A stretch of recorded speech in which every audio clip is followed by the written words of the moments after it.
เจอเลยเอาตัวนี้ลงไปนี่ไข่กระบอกบงนี่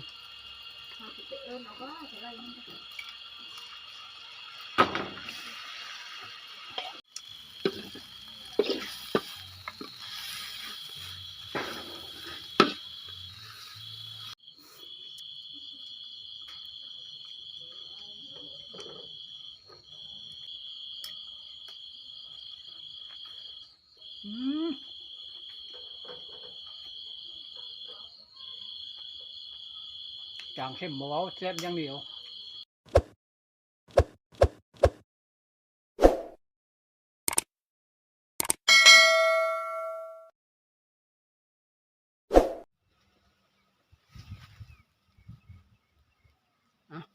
สบายดีแล้วก็สวัสดีพ่อแม่พี่น้องทุกท่านที่ติดตามรับชม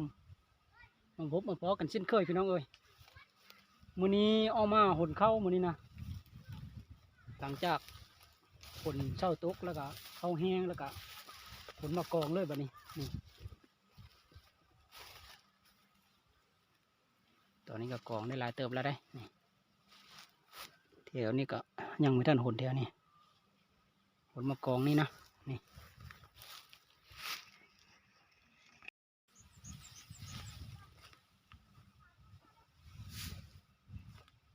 มัดกันแทบเก็บมันน้อยนะแห้งมันใหญ่นี่นั่นแห้งได้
อันนี้เขา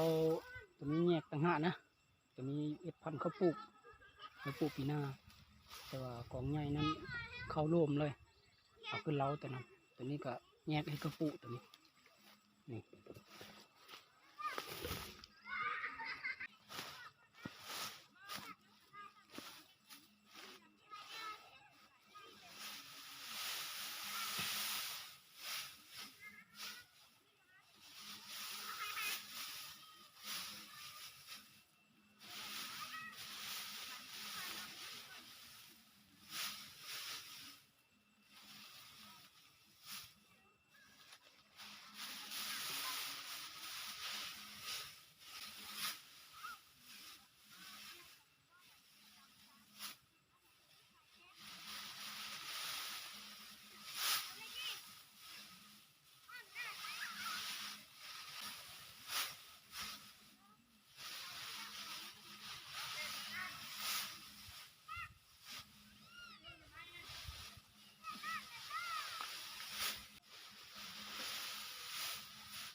ประมาณนี้นะ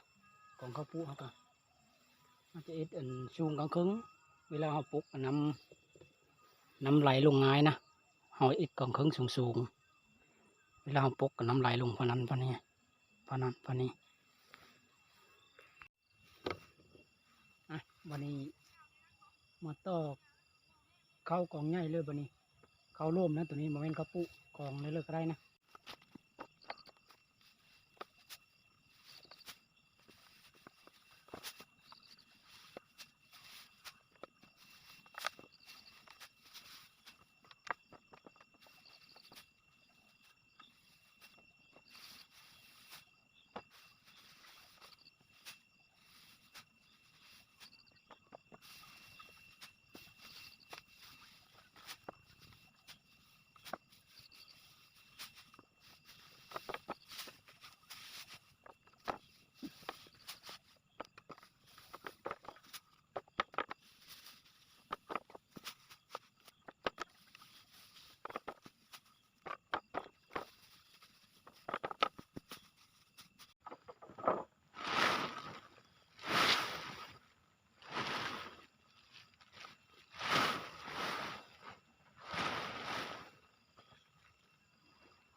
กองเข้าปุกเข้าแล้วก็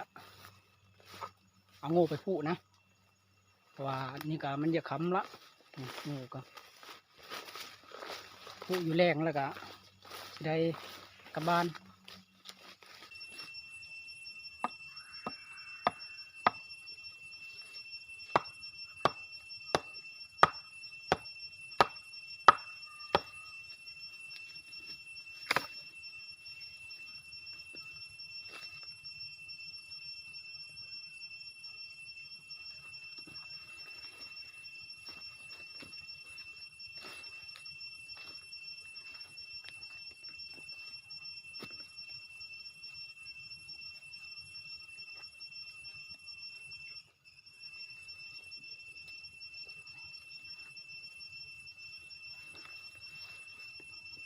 ตอนนี้ก็ถือว่าผูแล้วโง่ก็ได้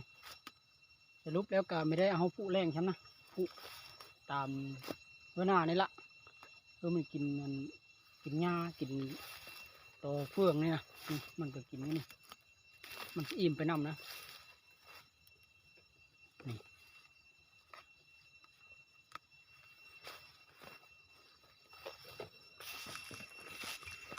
ผูใหญ่ไปนั่นละ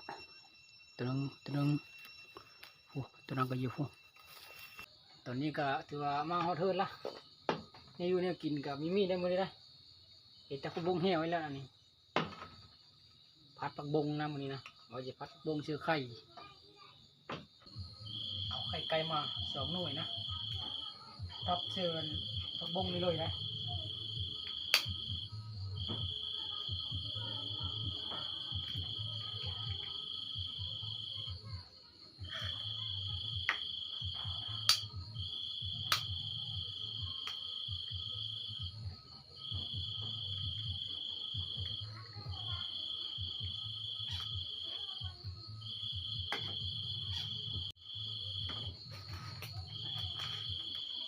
น้ำป่า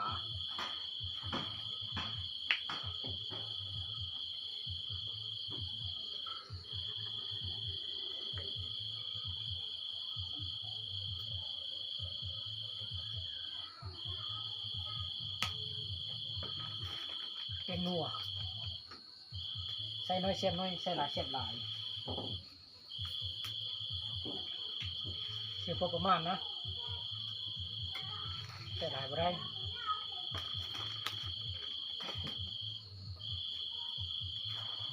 คนให้เข้ากัน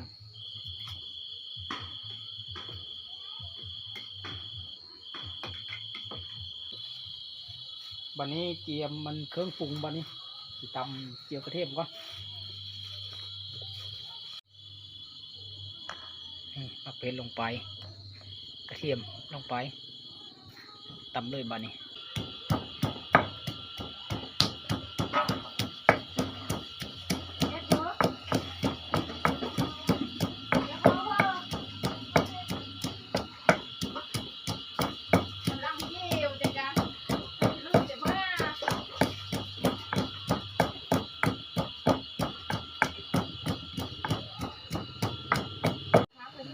ค างหม้อบาดนี่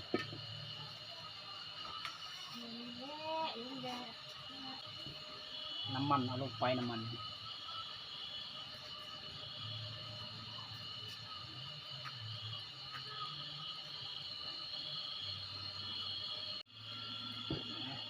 เอาแจ่วเฮาตำที่นี่นะแจ่วกระเทียมนะเจอเลย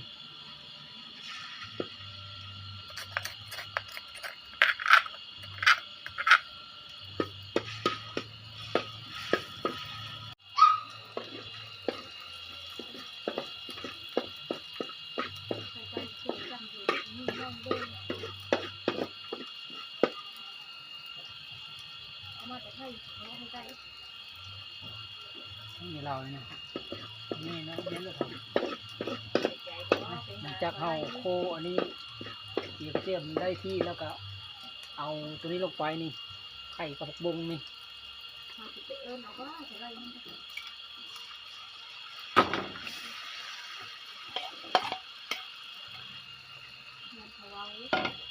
คือเรื่องอย่างมีเงินคนพอจ้างเกิดมันมีคนทำให้เรื่อง คุณไปเรื่อยๆ คิดเงินนั้น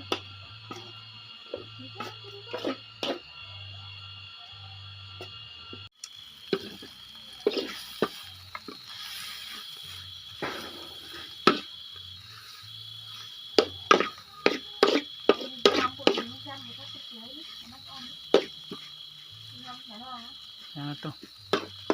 อย่าชุบเลยเลยละ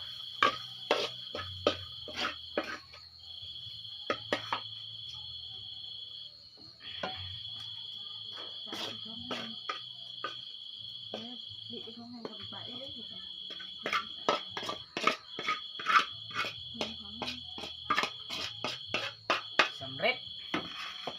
ผัดไข่เฮานะของกินกับพร้อมแล้วป่ะนี่นี่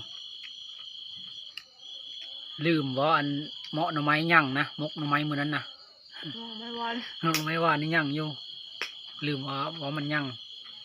กะกินกับผัดอันผักบงกับผักบงเชื้อไข่กับอันนี้ละมกหน่อไม้นี่ละมาอุ้ยบ้านนี้มาดูก่อนเลย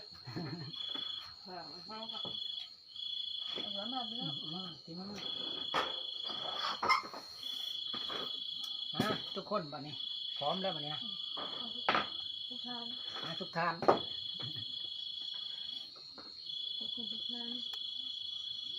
เพิ่งลองเฮ็ดอันนี้ลองดูอันมกหน่อไม้กินกับเป็นพัดอันนี้รู้เสียบได้อย่างนี้นะ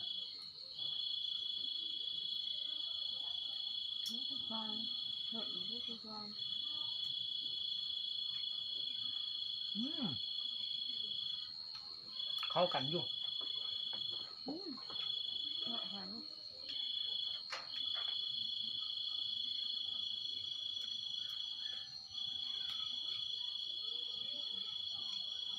ผัดผักบุ้งใส่ไข่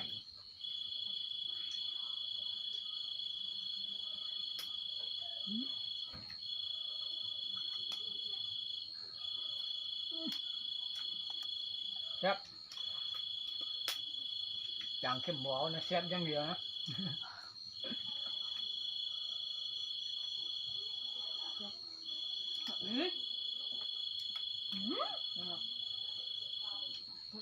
ของกินแบบง่าย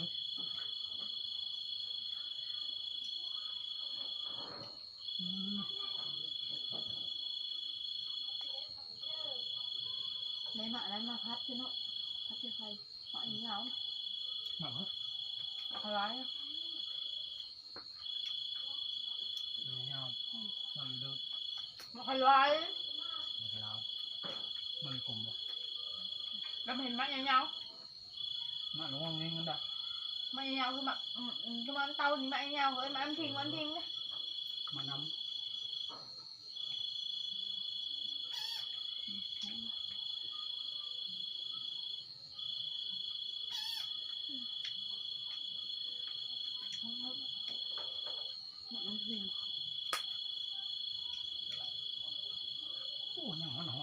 หมอกแล้วหมอกเจ้าแล้วจะถึงเงินไทย ลอง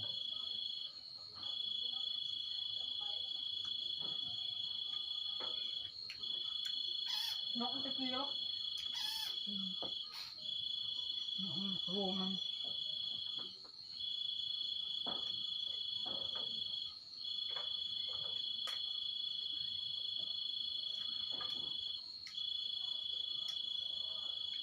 น้อยจังผมมัน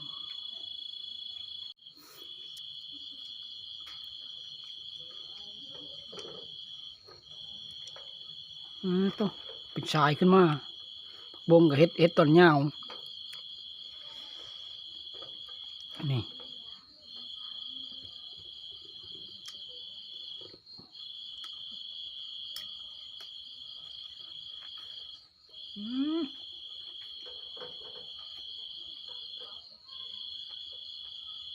จางเข้มบ่เว้าแซ่บอย่างเดียว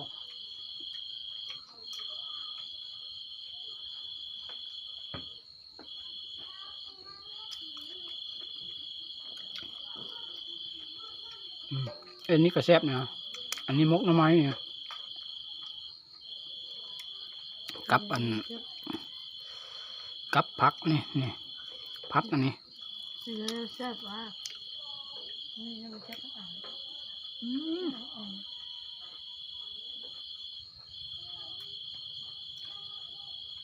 เข้ากันอำลำ